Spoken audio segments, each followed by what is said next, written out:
और दरभंगा जो शब्द बना है वो बना है द्वारबंग से, द्वारबंग से बना है। ये मुझे कह रहे कि ससुराल का मामला हो गया है, तो आप ही होंगे? कौन था? इधर से आवाज आई किसी की? अच्छा, द्वारबंग का मतलब होता है बंगाल का द्वार। यहां से बांग्ला भाषा और बंगाली समाज की शुरुआत होती है, इसलिए इस इलाके का नाम है दरभंगा। ठीक, ये बात इसलिए समझना जरूरी है कि जब संस्कृत से हिंदी बनी, उसी प्रोसेस में संस्कृत से बांग्ला भी बनी, असमिया बनी, मराठी, गुजराती, सिंधी, पंजाबी, ये सारी भाषाएं संस्कृत से ही बनी है। लेकिन संस्कृत से बनने की परंपरा में अपभ्रंशें अलग अलग थी, और उन अपभ्रंशों से कुछ भाषाएं बनी, कुछ बोलियां बनी। जैसे एक अपभ्रंश मागधी अपभ्रंश थी।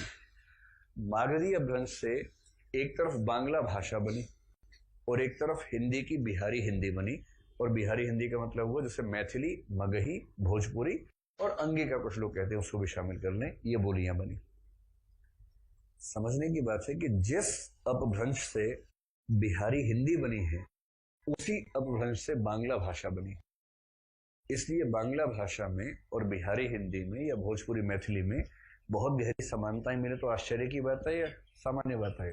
सामान्य बात है। तो उस समय, जिस समय की बात ये कर रहे हैं, अगर हम भाषा की बात करें, उस समय भाषा में एक तरफ बांग्ला बन रही थी और एक तरफ, अगर हिंदी परंपरा की बात करें, तो मैथिली बन रही थी। मैथिली अब तो स्वतंत्र भाषा हो गई है, एक लंबे समय तक वो हिंदी की एक बोली मानी जाती रही थी। अब उस 8वीं अनुसूची में तो स्वतंत्र भाषा भी वो हो चुकी है। तो बांग्ला और मैथिली के संक्रमण बिंदु पर विद्यापति हुए, इसलिए उनके साहित्य के साथ एक खास बात है। और वो खास बात यह है, एक तीसरी भाषा हिंदी तो है ही अपनी, इनकी एक ही पुस्तक पदावली बांग्ला साहित्य के सिलेबस में भी है, मैथिली साहित्य के सिलेबस में भी है और हिंदी साहित्य के सिलेबस में भी है। और इस बात पर आप चौंके नहीं कभी, इसलिए आपको मैंने बताया कि इसकी वजह क्या है। क्योंकि जिस परंपरा से भाषा बनी उसको बोलते हैं मागध अपभ्रंश या मागधी अपभ्रंश। आप ध्यान होगा, कल एक शब्द आया था अर्धमागधी अपभ्रंश। अर्धमागधी अपभ्रंश से बुंदेली, बघेली, छत्तीसगढ़ी 3 बोलियां निकली थी।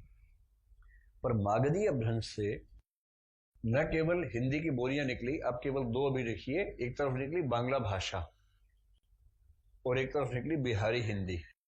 बिहारी हिंदी भाषा नहीं है, उपभाषा है।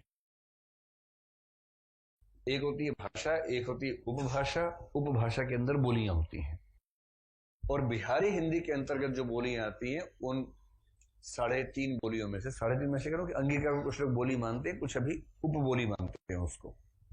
तो इनमें से पहली है मैथिली। तो आपको ये कंसेप्ट समझ में आना चाहिए कि बांग्ला और मैथिली दोनों के विकास की परंपरा एक ही है। एक ही समय में, एक ही सोर्स से ये दोनों भाषाएं और बोलियां डेवलप हुई हैं। बात समझ में आएगी आप लोगों को?